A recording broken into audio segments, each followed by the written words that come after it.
त्योहार आते ही online shopping करने के लिए हर तरफ बम्पर सेल और ऑफर लगाए गए हैं और अगर आप भी भारी डिस्काउंट के चलते ऑनलाइन शॉपिंग करने के बारे में सोच रहे हैं तो एक बार इस खबर की ओर जरूर ध्यान दें और सावधान हो जाएं। मामला दिल्ली के पॉश इलाके वसंत विहार का है, जहां कंपनी के डिलीवरी बॉय ने ग्राहक को हजारों का चूना लगा दिया।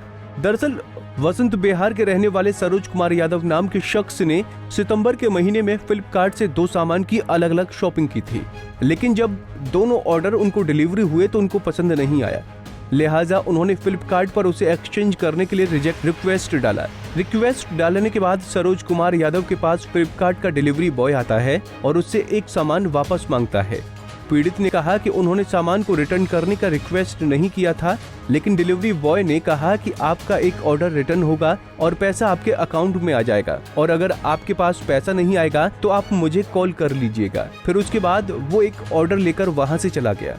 कुछ दिनों बाद दूसरा डिलीवरी बॉय सामान एक्सचेंज करने के लिए आया। पीड़ित ने कहा कि उनका पहले वाला सामान पेमेंट अभी तक नहीं आया है, तो दूसरे डिलीवरी बॉय ने पीड़ित से पहले डिलीवरी बॉय की बात कराई। पहले वाले डिलीवरी बॉय ने पीड़ित को एक नंबर दिया और बोला आप इस नंबर पर कॉल करके अपनी समस्या बता दीजिए, आपको पैसा मिल जाएगा। पीड़ित ने जब उस नंबर पर कॉल किया, फिर उसके बाद उस नंबर ने दूसरा नंबर दिया और बोला ये हमारे सीनियर का नंबर है, इससे बात करके आपका पैसा मिल जाएगा। पीड़ित ने उस दूसरे नंबर पर जब बात की तो उधर से बोलने वाला व्यक्ति फ्लिपकार्ट का एम्प्लॉय बताकर पीड़ित को बहला फुसला कर पेमेंट लेने के लिए एनी डेस्क एप्लीकेशन डाउनलोड करने के लिए कहा। उसके बाद डेबिट कार्ड को कैमरे के सामने रखने को कहा और चंद सेकंड में सामने वाले के पास पीड़ित के कार्ड का सारा डिटेल चला गया और कुछ ही देर में पीड़ित के अकाउंट से 40,000 और फिर थोड़ी देर बाद 10,000 डेबिट हो गए। मेरे साथ चीटिंग हुआ है सर, फ्लिपकार्ट के डिलीवरी बॉय के द्वारा चीटिंग हुआ है। जो मैंने सामान मंगाया था उस सामान को मैंने एक्सचेंज किया था। 2 सामान मंगाया था, दोनों एक्सचेंज किया था। एक सामान ले गया, वो दिया नहीं मेरे को सामान। फिर जब दूसरा सामान लेने आया, फिर मैंने उनको पूछा तो भाई मेरा दूसरा सामान ले गया, वो अभी तक एक्सचेंज में दे नहीं गया है, आप लेने भी आए हो और देने भी आए। तो उसने मेरे को एक नंबर दिया, बोला एक सीनियर अधिकारी है, आप इनसे बात कर लो, आपका ये मसला हल कर देगा। मैंने उस नंबर पर कॉल किया।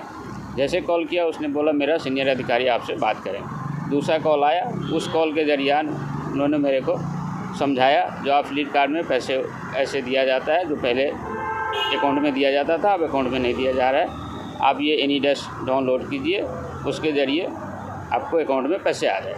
मैंने उनको ये डाउनलोड किया और मेरे से अकाउंट नंबर लिया, कार्ड के डिटेल लिया, उसी के दरमियान उनसे पैसे मेरा अकाउंट से काट लिया।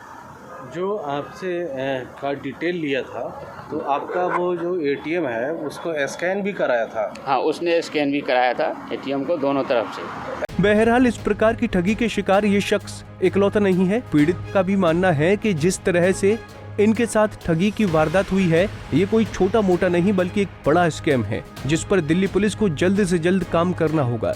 सरोज कुमार की शिकायत पर पुलिस ने मुकदमा दर्ज कर लिया है और कार्रवाई भी शुरू कर दी है। अब जरूरत है त्योहारों के सीजन में खरीदारी करने वाले लोग बेहद सतर्क रहें।